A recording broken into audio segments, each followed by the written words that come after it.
할렐루야. 함께 예배를 드리는 동인 가족 여러분, 여러분의 마음에는 평안이, 얼굴에는 웃음이, 가정에는 사랑이 넘치기를 축복합니다. 이번 주 요절은 히브리서 4장 15절 말씀입니다. 히브리서 4장 15절 말씀 함께 암송하시겠습니다. 시작. 우리에게 있는 대제사장은 우리의 연약함을 동정하지 못하실 리가 아니요 모든 일에 우리와 똑같이 시험을 받으시니로되 죄는 없으시니라. 히브리서 4장 15절 말씀. 아멘.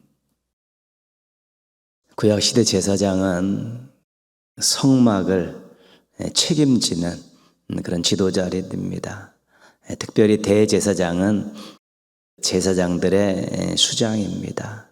빈번히 드리는 그 제사는 그 제사장들과 레위인들이 드립니다. 1년에 한 번 대제사장이 지성소에 들어가서 모든 백성의 죄를 사하는 그런 제사를 드리고 의식을 치릅니다.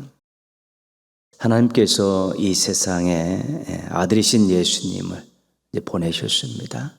예수님이 인간의 몸을 입고 이 땅에 오신 것입니다.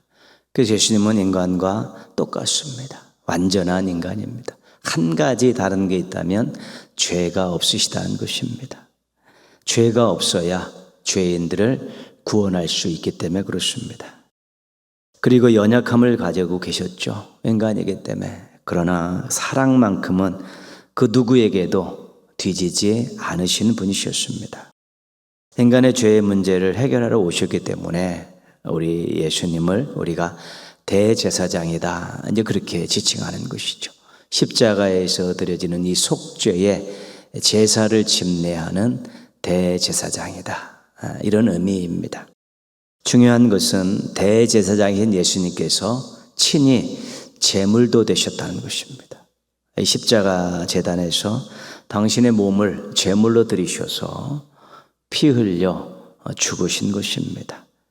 그 보혈의 피가 인간들의 죄를 해결했고 그 생명드림이 인간들에게 새로운 생명을 안겨준 것입니다.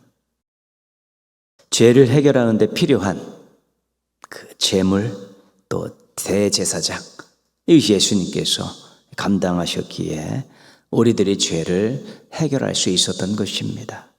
인간의 몸을 입고 오셨기에 시험도 당하셨고 고난도 당하셨습니다. 제물이 되었어야 했기에 십자가에서 피 흘려 죽으셨어야 했습니다. 그 모든 것을 예수님께서 다 담당하신 것입니다. 우리의 죄를 해결하기 위해 제사장 직분을 감당하시면서 친히 제물도 감당하셨기 때문에 그렇습니다. 그래서 우리는 예수님 생각하면 그냥 좋습니다. 우리의 죄를 해결하기 위해서 그 친히 모든 십자가 제사를 주관하셨고 친히 제물이 되셨기 때문에 그렇습니다. 예수님 사랑 생각하면 감격합니다. 우리 같은 인생 위해서 목숨을 버리셨다니 감사할 나름이고요. 예수님의 그 생명을 주신 희생 생각하면 우리가 또 감격하고 감사할 수밖에 없습니다. 그 신앙은 예수님이 너무 좋은 것이고 감격과 감사로 시작하는 것입니다. 하늘 보좌를 버리시고 대제사장이 되기 위해서 이 땅에 오신 예수님, 우리의 죄를 해결하는 속죄 제사를 드릴 때 친히 제물이 되셔 피 흘려 죽으셨던, 생명을 드리셨던 예수님, 우리가 생각하고 기억할 때마다 감사하시고 더 사랑하시고 그분의 뜻을 잘 받들어 살아가는 우리 성도들 되시기를 주님의 이름으로 부탁드리겠습니다. 찬송가 313장 함께 찬송하시겠습니다. 찬송하신 후에 이광주 권사님께서 기도 인도해 주시겠습니다.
하나님 아버지 감사합니다. 저희의 삶을 앞서가시며 인도하시고 이 시간 하나님 앞에 예배드릴 수 있는 자격과 은혜를 주셔서 감사합니다. 마음과 뜻과 정성을 다해 하나님께서 기뻐 받으실 만한 예배를 드리게 하옵소서. 시간의 흐름을 따라 올 한 해도 절반이 지나갑니다. 우리에게 허락하시는 하루가 당연한 것이 아닌 하나님의 은혜요 선물임을 깨닫고 주어진 삶의 자리에서 성심을 다해 살아가게 하옵소서. 허물어져가는 이 시대에 교회 공동체가 주어진 사명을 잘 감당함으로 하나님의 영광을 드러내게 하시며 우리는 하나님 나라의 의를 구하고 확장하는 일에 아름답게 사용되도록 도와주옵소서. 교회 학교가 부서마다 여름 행사를 계획하고 있습니다. 기도로 준비하고 감사로 마무리되게 하시며 자원하여 애쓰고 수고하는 교사들에게 하늘의 신령한 복과 땅에 기름진 것으로 풍성히 채워주시기를 바라며 행복하고 즐거운 천국 잔치를 위해 모두가 한 마음으로 기도하여 차질 없이 준비되게 하옵소서. 우리 자녀들은 말씀을 통해 하나님의 선하시며 신실하심을 알게 하시고 주님 나라의 귀한 일꾼들로 세워져 가는데 부족함이 없게 도와주셔서 하나님의 영광을 위해 살아가며 하나님 안에서 잘 되는 복을 허락해 주옵소서. 날씨가 점점 더워집니다.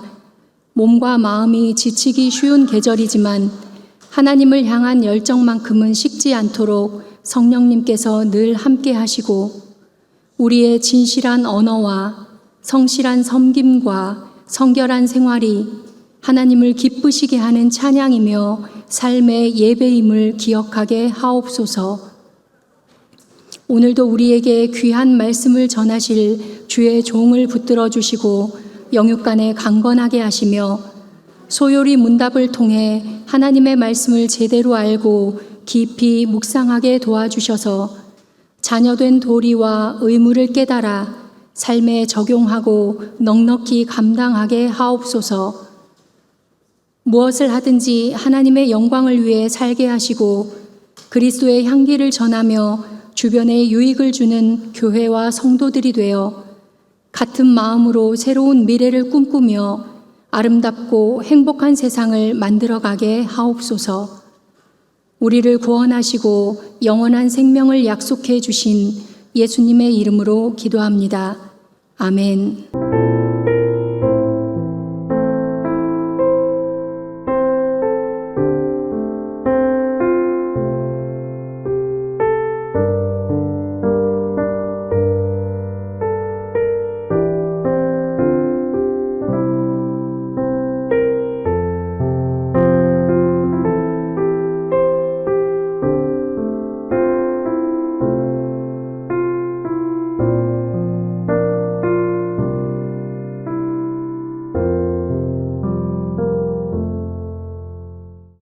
오늘 주신 하나님 말씀은 구약성경 이사야 58장 13절 14절 말씀입니다.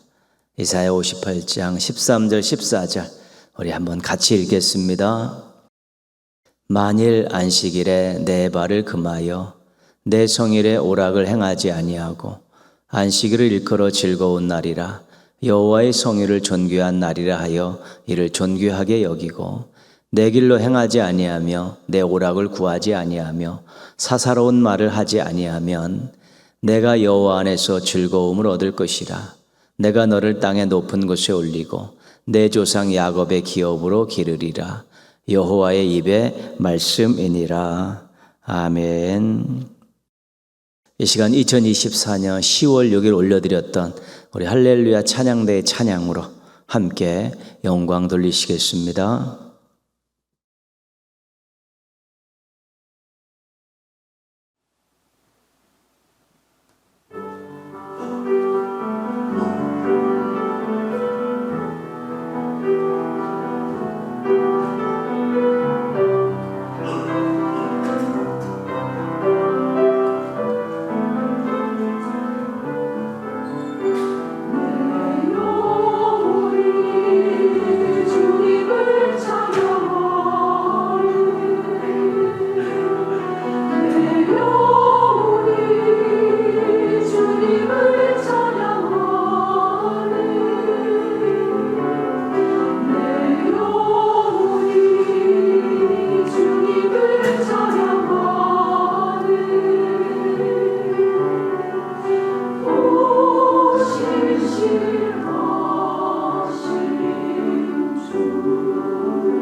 진실하시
우리가 계속 십계명을 공부하고 있습니다. 십계명은 하나님의 뜻이 계시된 말씀이죠. 하나님의 원하시는 것이, 강력한 의지가 그 속에 들어가 있기 때문에 십계명은 사람들에게 복종하라고, 순종하라고 주신 것입니다. 하나님 사랑과 이웃 사랑이라는 큰 두 가지 주제를 가지고 있죠.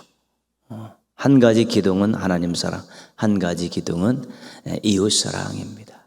사랑하며 살라고 주신 것이다. 그렇게 이해해도 좋습니다. 어떻게 하면 사랑하며 살 수 있을까? 이것들을 가르쳐 준 것이라고 그렇게 받으시면 좋습니다. 하나님을 이렇게 사랑하는 거구나. 이웃들은 이렇게 사랑해야 되는 것이구나. 이런 내용들이 있기 때문에 그렇습니다. 근데 이 주신 이 계명이 하나님의 뜻인데 여기에 순종하면 복이 된다는 것입니다. 그래서 우리에게 선물과 같은 것이죠. 하나님의 귀한 말씀을 주셔서 이 말씀대로 사는 것도 인간답게 사는 것인데요. 이 말씀에 순종할 때 또 복을 누리게 되기 때문에 십계명은 우리를 억압하려고 주신 것이 아니라 우리에게 복을 주시려고 주신 선물이구나. 이런 마음들을 가지면 훨씬 대하기가 편하고 공부하기도 쉽습니다. 앞에 살펴보았던 다시 한번 복습하겠습니다. 머릿말입니다. 십계명의 머릿말은 어떤 것입니까? 답은 십계명의 머릿말은 이러합니다. 나는 너를 애굽 땅 종되었던 집에서 인도하여 낸 내 하나님 여호와니라. 하나님이 어떤 분인가? 구원해 주신 하나님이라는 것이죠. 애굽에서 구원해 주신 하나님, 구원해 주신 하나님 생각하면서 구원에 대한 감격과 감사를 가지고 계명을 받고 거기에 순종하라. 그런 뜻이 머릿말에 담겨 있는 것입니다. 1계명 첫째 계명입니다.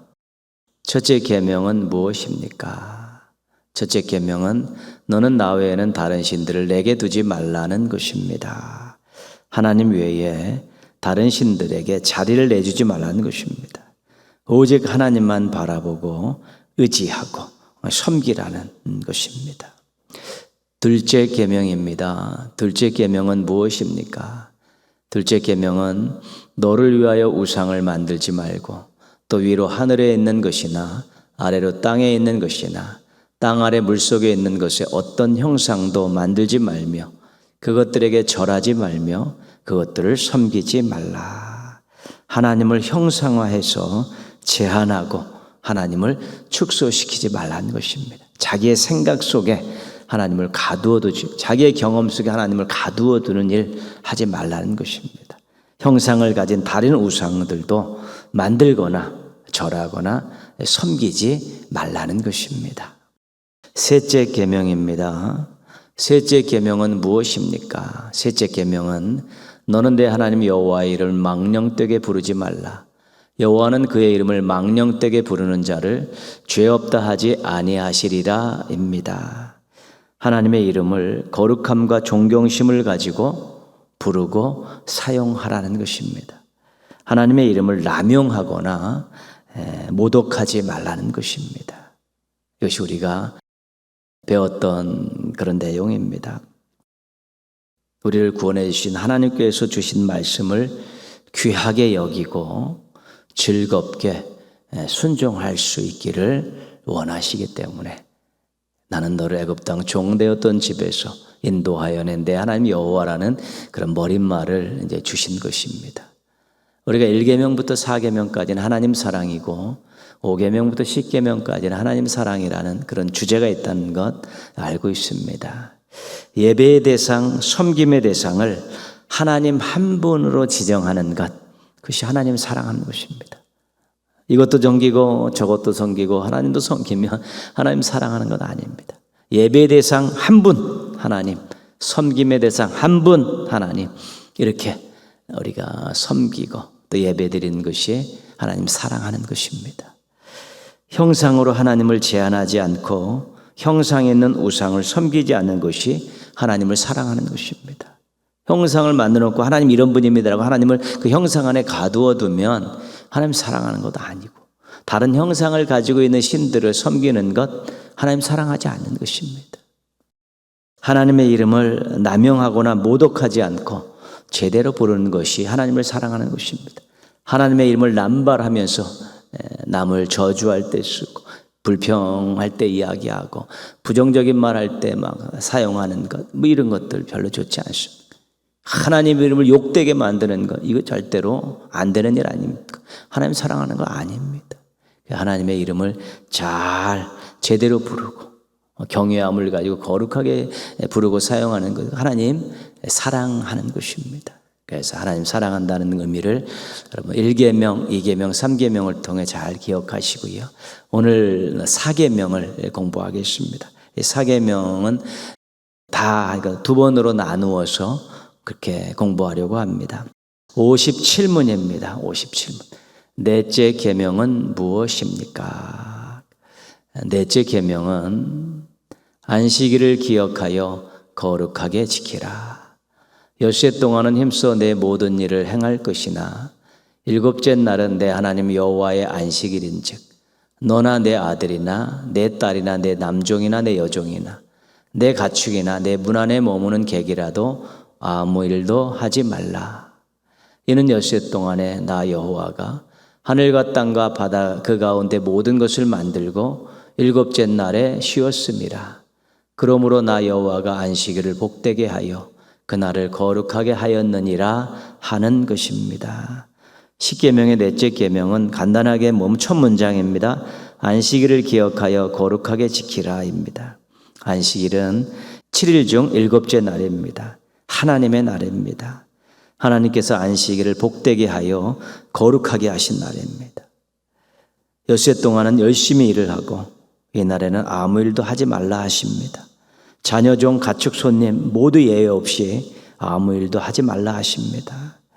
안식의 근거는 창조주 하나님께서 엿새 동안 창조하시고 일곱째 날에 쉬신 것입니다. 58문 보겠습니다. 넷째 계명에서 요구하는 것은 무엇입니까? 넷째 계명에서 요구하는 것은 하나님께서 그의 말씀으로 지정하신 바와 같은 그러한 일정한 때들을 하나님 앞에서 거룩하게 지키고 특별히 일회 중 한 날을 온전히 하나님의 거룩한 안식일로 삼으라는 것입니다. 57문답에서 확인한 내용들인데 하나님이 정하신 때들이 있죠. 하나님 앞에 거룩하게 지키라는 것입니다. 그러나 특별히 일회 중 한 날, 우리 일회 중 일곱 번째 날을 하나님의 거룩한 안식일로 삼으라는 것입니다. 그 안식이라는 날을 온전히 거룩한 날로 또 삼고 지키라는 것이 하나님께서 요구하시는 또 명령하시는 네 번째 내용입니다. 우리 에스겔서 22장 6절 말씀을 한번 보시면요. 같이 한번 읽겠습니다.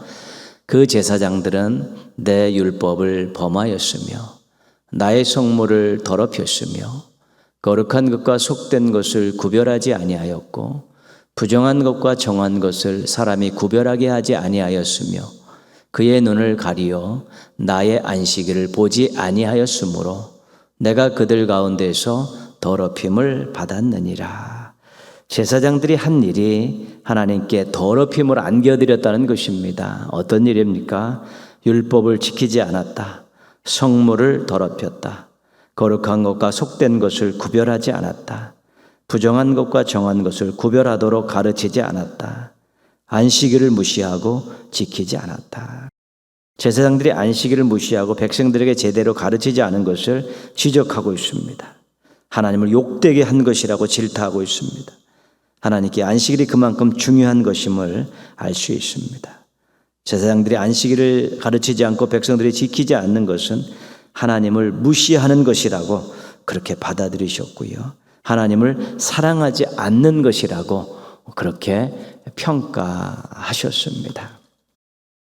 안식일을 거룩하게 지키라는 넷째 계명을 백성들은 어떻게 받아들였을까? 십계명은 애굽에서 나온 지 얼마 안 돼서 시내산에서 하나님께서 모세를 통해 백성들에게 주신 것입니다. 근데 그들이 애굽에서 종살이를 했습니다. 노예 생활을 한 것입니다. 그 종들이라는 것은 하루 종일 매일 쉬지 않고 강제 노동을 해야 했습니다. 피곤한 삶의 연속이었습니다. 그들이 그 노역 속에서 가장 간절히 바라고 원했던 건 뭐겠습니까? 쉬고 싶다. 쉼이었습니다. 쉼. 그런데 그들에게는 쉼이 생명수와 같은 것인데 만약에 계속해서 노역을 지키게 된다면 쉼이 없지요. 하루라도 쉼의 시간을 안 주고 계속하고 중간중간에도 밥 먹을 때도 짧게 하고 계속해서 노동을 시키고 저녁에 오면 그냥 코 골고 자다 또 이른 아침에 불려나가는 그런 신세들이었습니다. 그런데 하나님께서 일곱째 날을 공식적인 쉼의 날로 결정하시고 지키라고 하신 것입니다. 종살이 하던 백성들의 입장에서는 하루를 쉼의 날로 정해준다는 것은 굉장히 그들에게는 선물과 같은 것입니다. 노동에 지쳐 사는 사람들에게서는 쉼이라는 것은 선물과 같은 것입니다. 그런데 하나님께서 안식일을 지키라고 이야기하시면서 쉼의 날로 아무 일도 하지 않는 쉼의 날로 제정해 주셨기 때문에 당시에 이스라엘 백성들에게 애굽에서 종살이하고 나왔던 이스라엘 백성들에게 안식일이라는 것은 선물과 같은 것입니다. 오늘 말씀 13절 14절 보면 유심히 봐야 될 단어들이 있습니다. 우리가 전부 내용은 또 다음 주에도 한 번 더 볼 것인데요. 오늘은 이 두 절만 보겠습니다. 안식일을 일컬어 즐거운 날이라. 내가 여호와 안에서 즐거울 것이라. 안식일을 이야기하면서 즐겁다라는 말씀을 해주고 계시죠. 안식일은 즐거운 날이다. 네가 안식일을 잘 지키면 하나님 안에서 즐거울 것이다. 그렇게 말씀하고 있는 것이죠. 하나님께서 안식일을 즐거운 날로 주셨고 안식일을 잘 지키면 즐거울 것이라는 약속도 주신 것입니다. 하나님께는 안식일이 존귀한 날이고 백성들에게는 즐거운 날입니다. 하나님께서 그렇게 안식일을 제정하실 때 이미 그 목적을 만들어 놓으신 것이죠. 그러면 안식일은 백성들에게 있어서는 선물과 같은 날입니다. 왜? 즐거운 날이니까. 이 안식일의 뜻을 잘 알고 안식일에 원하는 그런 규칙들을 하나님 정해준 규칙들을 잘 지키면 즐거움을 얻을 수 있으니까 그들은 안식일은 즐거운 날이죠. 그럼 그들에게는 선물과 같은 날입니다. 하나님께서 넷째 계명을 말씀하시면서 그 부연하셨던 말씀 가운데 이런 내용이 있습니다. 그러므로 나 여호와가 안식일을 복되게 하여 거룩하게 하였느니라. 안식일을 복되게 했다는 것이죠. 안식일이 복되면 안식일을 지키는 사람들도 복을 누릴 수 있게 된 것입니다. 이미 복을 마음속에 품으시고 복을 주실 것을 생각하고 복을 누릴 것을 기대하시면서 이 말씀을 하신 것이죠. 복을 주시기 위해서 제정하신 그 날이 안식이기 때문에 안식일을 지키라는 명령을 받은 사람들에게는 복을 받을 수 있는 아주 귀한 통로가 되기 때문에 안식일이 선물과 같은 것입니다. 그래서 선물과 같은 것. 그래서 안식일은 하나님께서 복을 주시려고 쉼을 주시려고 즐겁게 살라고 주신 선물이구나. 이렇게 받을 수 있으면 얼마나 행복하겠습니까? 그런데 거룩하게 지키라는 말을 너무 엄격하게 받아들였습니다. 어디에 꽂혔냐면 아무 일도 하지 말라. 여기에 꽂힌 것입니다.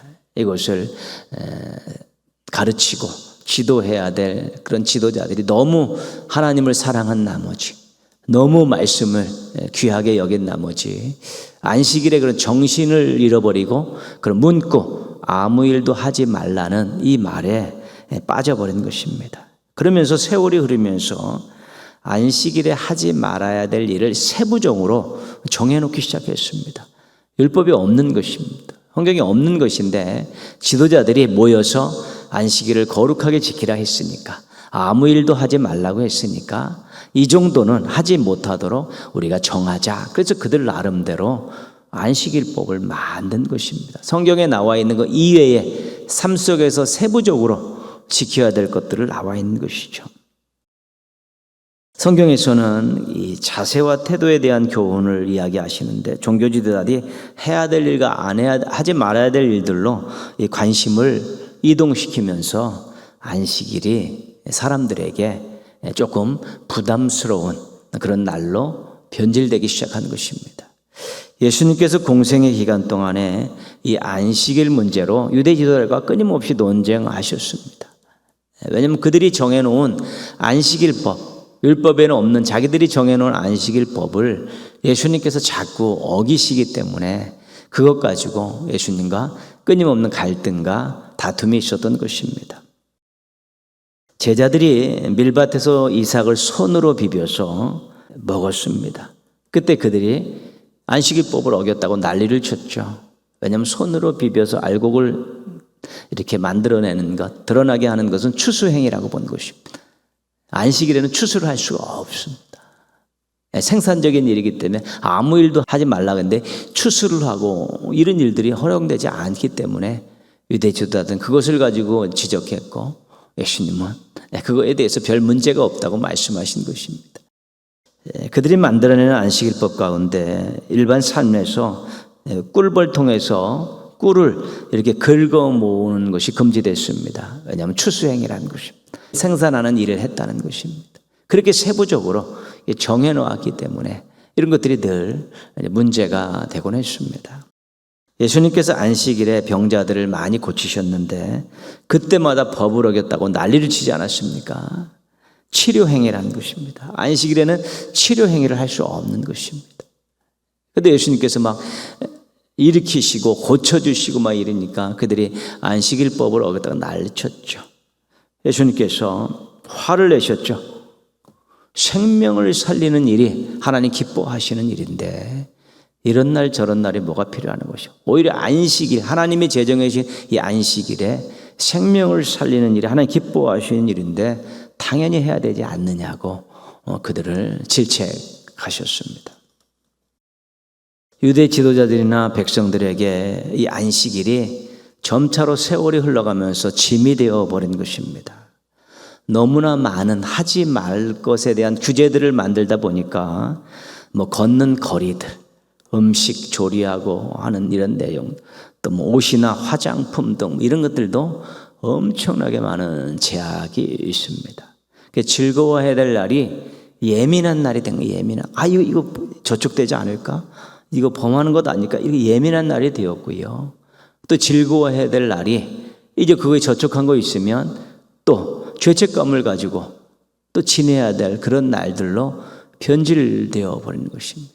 즐거운 날, 복된 날, 쉼의 날로 주셨는데 이것을 너무 세부적으로 규제를 하다 보니까 이것이 예민한 날이 되었고 죄책감을 가지고 보내는 날이 되었고 부담스러운 날이 되어버린 것입니다.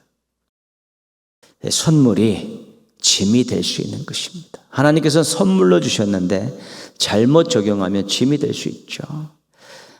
우리가 선물과 짐을 주제를 가지고 한번 보면요, 우리 신앙에 감사가 빠지고 자원함이 빠지면 짐이 되기 쉽습니다.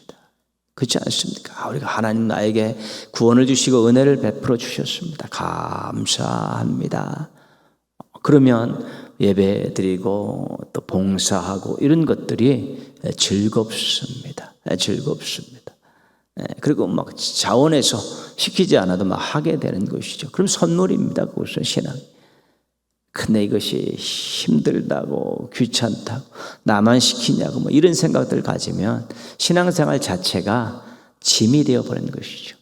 내가 드린 시간, 내가 드리는 물질, 내가 드리는 땀 이런 것들이 나의 것이 아깝게 생각되면 그때부터는 짐이 되어버리지만 신앙생활 하나님의 은혜에 감사하며 하나님이 주신 인생이다라고 하나님 주신 것으로 산다라는 마음을 가지고 신앙생활을 하면 선물입니다. 기쁨이 배가 되고 또 복이 넘치고 하나님 안에서 즐거움을 누릴 수 있기 때문에 그렇습니다. 말씀도 그렇습니다. 감사 없이 받으면 순종해야 될 이유가 생겨나지 않는 것이죠. 그러면 감사 없이 받게 되면 나중에는 관심도 떨어지고 순종해야 되는 것이 부담스럽죠. 왜냐하면 시간과 물질과 땀을 또 드려야 되는 일들이 생겨날 때는 더더욱 그런 것입니다. 그런데 말씀을 하나님 나를 사랑하시고 나를 구원하신 하나님이 주신 것이다.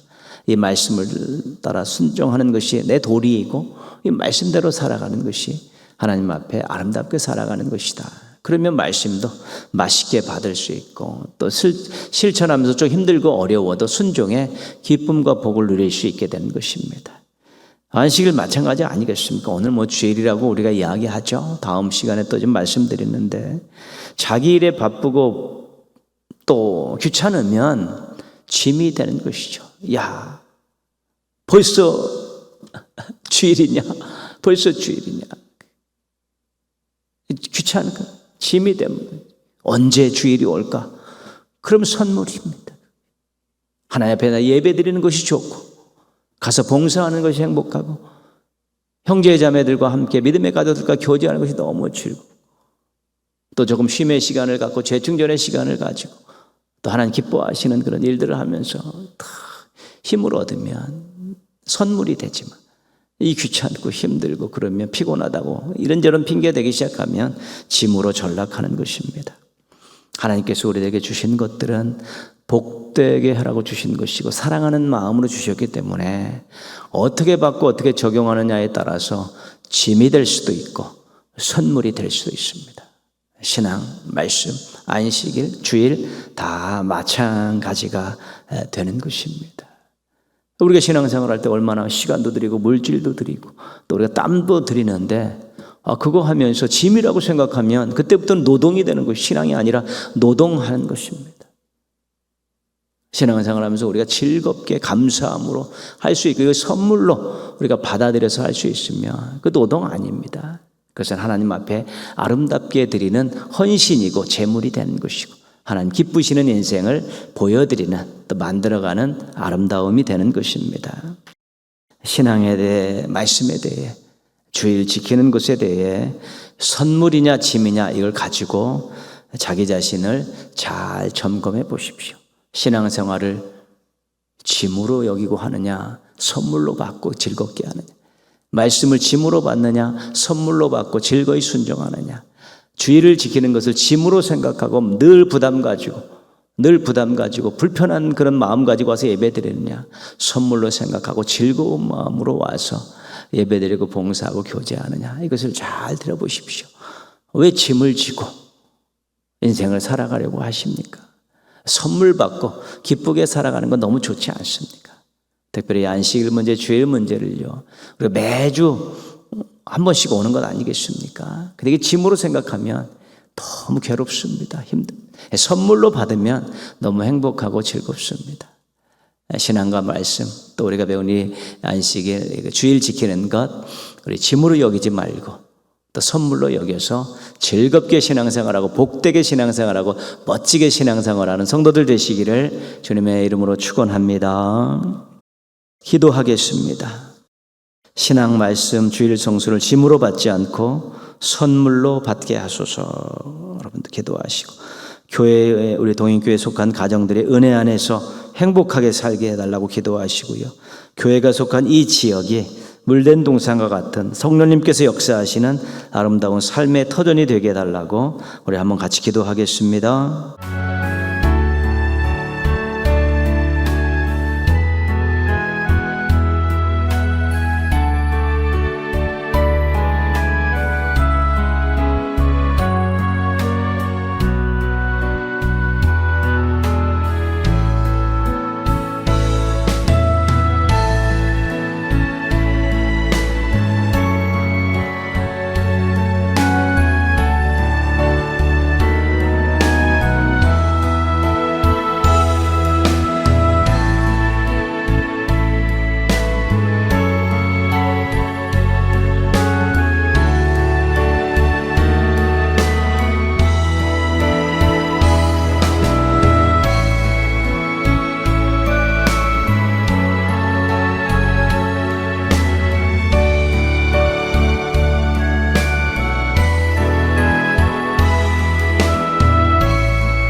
하나님 아버지, 이 주중에 또 하나님의 말씀을 기억하며 하나님 앞에 찬양드리고 기도하고 싶어서 시간과 장소를 정해서 머리 숙인 우리 성도들을 기억하여 주시옵소서.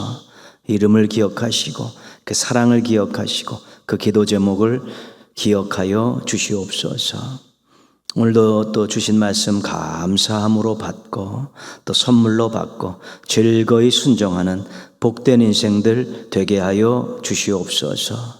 하나님 아버지, 신앙생활을 짐을 지고 하는가 선물을 받고 하는가, 말씀을 짐으로 받는가 선물로 받는가, 또한 주의를 지키는 것을 또 짐으로 여기는가 선물로 여기는가를 돌아보면서 신앙의 기본 힘들을 다시 찾게 하여 주옵시고 신앙의 즐거움들을 회복하게 하여 주옵시고 하나님 주신 것들이 얼마나 귀하고 복된 것인가를 경험하며 또 간증하며 살아갈 수 있도록 자신의 신앙 점검을 잘하게 도와주셔서 우리 사랑하는 성도들이 행복하게 살게 하시고 멋지게 살게 하여 주옵시고 하나님을 기쁘시게 하며 살아갈 수 있도록 은혜 베풀어 주시옵소서. 하나님 아버지, 교회에 속한 우리 가정들이 삶의 모습들이 다 다르지만 그래도 하나님 믿고 의지하는 가운데 행복하게 살게 하여 주옵소서. 화목하게 살게 하여 주옵시고 또 하나님 주신 많은 은혜와 사랑과 복을 누리며 또 나누어주는 축복의 통로로 살게 하여 주시옵소서. 가정안의 기도 제목들을 기억하셔서 회복의 은총을 허락하여 주옵시고 형통의 복을 허락하여 주셔서 가정이 가족들이 주님 바라보며 주님 의지하며 감사하며 살게 하여 주시옵소서. 교회가 속한 이 지역이 물된 동산과 같은 아름다운 삶의 터전이 될 수 있도록 하나님 은혜 베풀어 주시고 성령님께서 주관하셔서 악한 영들 다 물러가게 하여 주시옵소서. 재개발과 관련된 일들이 지역에도 유익이 되고 또 교회도 유익되는 방향으로 잘 정리가 되어서 교회가 이곳에서 하나님의 뜻을 계속해서 100년까지 펼쳐갈 수 있도록 은혜 베풀어 주시옵소서. 하나님 아버지, 또 남은 또 이번 주간에 하루하루의 삶들을 인도해 주셔서 우리 사랑하는 믿음의 가족들 또 진실하게 살게 하여 주옵소서. 성실하게 살게 하여 주옵시고 많은 사람들을 품고 이해하고 서로 사랑하며 살게 도와주셔서 환영받고 인정받고 존경받는 성도들의 복된 삶이 되게 하여 주시옵소서. 저희 모두 열심히 살다가 주일날 만나서 예배자로서 한마음 한뜻으로 하나님 받으실 만한 예배를 드리게 하여 주시옵소서. 감사드리옵고 예수님의 이름으로 기도합니다. 아멘. 하늘에 계신 우리 아버지, 아버지의 이름을 거룩하게 하시며 아버지의 나라가 오게 하시며 아버지의 뜻이 하늘에서와 같이 땅에서도 이루어지게 하소서. 오늘 우리에게 일용할 양식을 주시고 우리가 우리에게 잘못한 사람을 용서하여 준 것 같이 우리의 죄를 용서하여 주시고 우리를 시험에 빠지지 않게 하시고 악에서 구하소서. 나라와 권능과 영광이 영원히 아버지의 것입니다. 아멘. 예수로 사네 그 힘으로 사